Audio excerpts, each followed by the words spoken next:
மணப்பெண்ணின் பிரத்யேகமான திருமணம் விவாஹா தி சென்னை சில்க்ஸ்.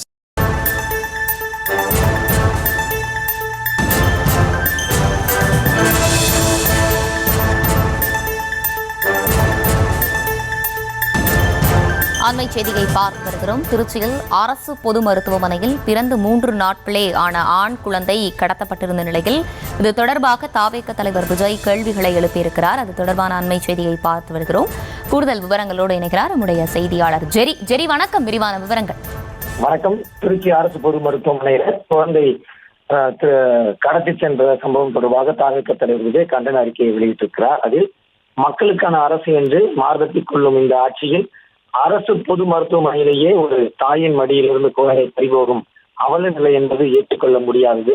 இது ஏழை எளிய மக்களுக்கு பாதுகாப்பற்ற சூழலாகும். தமிழ்நாடு முதலமைச்சர் திரு ஸ்டாலின் அவர்கள் இந்த விவகாரத்தில் உடனடியாக தலையிட வேண்டும். குழந்தையை விரைவாக மீட்கும் நடவடிக்கைகளை மேற்கொள்ள வேண்டும். அந்த பிஞ்சு குழந்தையை பிரிந்து தவிக்கும் பெற்றோருக்கு நீதி கிடைக்க செய்ய வேண்டும். மேலும் இந்த குழந்தை கடத்தல் சம்பவத்தில் தொடர்புடைய குற்றவாளிகள் யாராக இருந்தாலும் அவர்கள் மீது தயவு காட்சியின்றி மிக கடுமையான சட்ட நடவடிக்கை எடுக்க வேண்டும். அத்தோடு உடனடியாக தமிழகத்தில் உள்ள அனைத்து அரசு பொது மருத்துவமனைகளும் குறிப்பாக பிரசவ வார்டுகளில் எவராலும் ஊடுருவ முடியாத அளவிற்கு பலத்த பாதுகாப்பு ஏற்பாடுகளை செய்ய வேண்டும். இதை உறுதி செய்ய பயோமெட்ரிக் முறை அல்லது அடையாள அட்டை சரிபார்ப்பு போன்ற நவீன தொழில்நுட்பங்களை உடனடியாக நடைமுறைப்படுத்த வேண்டும் என்று வலியுறுத்துகிறேன் என தாவேக தலைவர் விஜய் அறிவுறுத்தியிருக்கிறார்.